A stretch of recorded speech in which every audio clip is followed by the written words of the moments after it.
नमस्कार दोस्तों, स्वागत है आप सभी का एसएससी अड्डा 24/7 पर एक बार फिर से। सुबह के 6 बज चुके हैं। नवदीप सर आपके साथ लाइव हैं और आज मुद्दा बड़ा गंभीर है।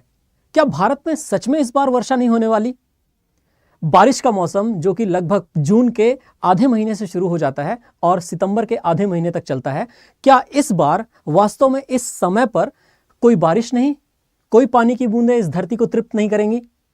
आइए इसी के ऊपर आज चर्चा करेंगे दोस्तों। और यहां आपको दिख रहा है अल नीनो के बारे में भी चर्चा करेंगे कि अल नीनो क्या है और अल नीनो किस तरह से भारतीय मॉनसून को प्रभावित करता है। और भारत के इंडियन मेट्रोलॉजिकल ऑर्गेनाइजेशन यानी भारतीय मौसम विभाग ने अल नीनो के बारे में ऐसा क्या कहा कि अल नीनो भारत के मॉनसून को प्रभावित करने वाला है। दोस्तों शुरू करते हैं। और शुरू करने के साथ ही ये एक फोटो है जो कि आप आसानी से देख सकते हो कि सूखे के समय की।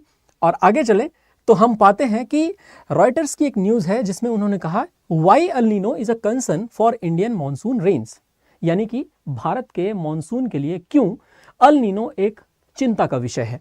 साथ ही साथ दोस्तों नासा के सैटेलाइट ने स्पॉट किया है कि अल नीनो आ रहा है पैसिफिक ओशियन में, इसलिए भारत के मॉनसून में भी थोड़ा सा परेशानी जरूर देखने को मिलेगी। दोस्तों बात यह है कि हम अल नीनो को सबसे पहले समझेंगे और उसके बाद किस तरह से यह भारतीय मॉनसून पर एक प्रभाव डालेगा उससे भी। यह नॉर्थ अमेरिका, यह साउथ अमेरिका, इधर एशिया और यह ऑस्ट्रेलिया। सूरज की सीधी किरणें लगभग 23.5 डिग्री वाली कर्क रेखा यानी ट्रॉपिक ऑफ कैंसर से लेकर के 23.5 डिग्री मकर रेखा यानी ट्रॉपिक ऑफ कैप्रिकन के बीच ही पूरे साल भर पड़ती हैं। अब चूंकि सूरज की सीधी किरणें इस पूरे पोर्शन पर पड़ती हैं, इसलिए इस पूरे पोर्शन में हीटिंग किसी और जगह की अपेक्षा ज्यादा होती है। अब अगर यहां पर गर्मी का प्रभाव ज्यादा है तो स्वाभाविक है कि यहां से जलधाराएं हमेशा इधर ऑस्ट्रेलिया की तरफ आएंगी। उसके पीछे कारण एक दूसरा भी है कि पृथ्वी चूंकि पश्चिम से पूर्व की ओर ऐसे घूमती है तो स्वाभाविक है कि सारी जलधाराओं का इधर आना बनता ही है। पर अगर इन एरियाज में वर्टिकल हीटिंग ज्यादा हो जाए तो वर्टिकल हीटिंग होने की वजह से ये सभी हवाएं जो आगे की तरफ जलधाराओं के साथ चलेंगी वो ना सिर्फ कि इन एरियाज पर बल्कि उसके साथ साथ भारतीय उपमहाद्वीप वाले एरियाज पर प्रभाव डालेंगी, जिसका हमें पूरा नेगेटिव इंपैक्ट दिखेगा या एडवर्स इफेक्ट दिखेगा। एक जीआईएफ के माध्यम से अगर इसे समझने की कोशिश करें तो दोस्तों हम पाएंगे कि साउथ अमेरिका के आसपास से लगातार जलधाराएं और हवाएं आगे की तरफ बढ़ती हैं और नॉर्मल बारिश कराती हैं। लेकिन अगर यही जलधाराएं थोड़ी ज्यादा तेजी से साउथ अमेरिका से ऑस्ट्रेलिया की तरफ आएं और यह वर्टिकल हीटिंग कुछ ज्यादा ही हो जाए तो भारत के मॉनसून को, जो कि रेगुलर पैटर्न पर साउथ वेस्ट मॉनसून होता है, जैसे कि आप सभी को पता है भारत में बारिश मुख्यतः साउथ वेस्ट मॉनसून सिस्टम से ही होती है, उसे इफेक्ट जरूर करेगा ये।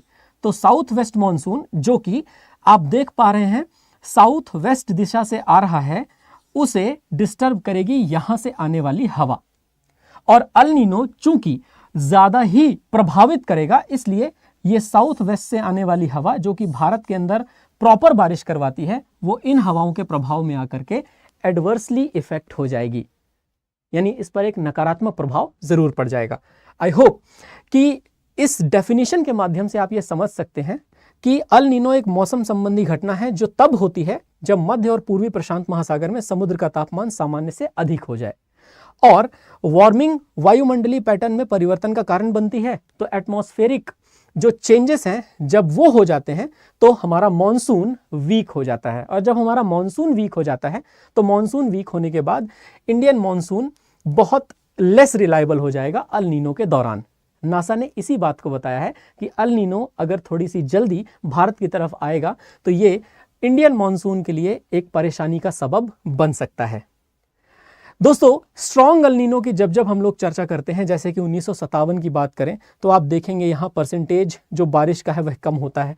जब हम बात करें 1997 की स्ट्रॉन्ग अल नीनो की तो देखिए परसेंटेज बारिश का जो है वह आपको इस तरीके से कम होता हुआ दिखता है, रेनफॉल का डिपार्चर होता हुआ दिखता है। वहीं अगर हम लोग एक छोटी सी चर्चा करें परसेंटेज ऑफ नॉर्मल एवरेज जून 1 से लेकर के सितंबर 30 जो कि बारिश होती है भारत में, तो नॉर्मल एवरेज को आप यूँ समझ पाएंगे कि Indian ministry of earth sciences की तरफ से और इंडियन मेट्रोलॉजिकल डिपार्टमेंट यानी भारतीय मौसम विभाग की तरफ से ये डेटा है, जिसमें आप देखेंगे कि बारिश का एक स्तर है और वह बारिश का स्तर अगर किसी भी तरीके से अल नीनो से प्रभावित हो जाए तो फिर ये गड़बड़ हो जाएगा। यही एक खास बात है जिस खास बात के बारे में आज हम लोगों ने चर्चा की। दोस्तों, ये सभी बैचेस हमारे स्टोर पर अवेलेबल हैं, पर इन सभी बैचेस को जब भी आप परचेज करें तो परचेज करने के लिए दोस्तों कोड इस्तेमाल कीजिएगा Y263। साथ ही साथ ऐप डाउनलोड कीजिए इस डिस्क्रिप्शन बॉक्स में लगी हुई ऐप डाउनलोड करने वाली लिंक से, और उसी में आप पाएंगे कॉइन्स भी, जो कॉइन आपको बैच परचेज करते समय एक्स्ट्रा डिस्काउंट भी दिलवाएंगे। तो दोस्तों, डाउनलोड करना मत भूलिएगा अड्डा 24/7 ऐप। साथ ही साथ इस वीडियो को लाइक करना मत भूलिए, इसे शेयर करना मत भूलिए। एडीबी का मुख्यालय कहाँ है ये कमेंट करना मत भूलिए, एवं ख्याल रखिए अपना। जय हिंद, जय भारत।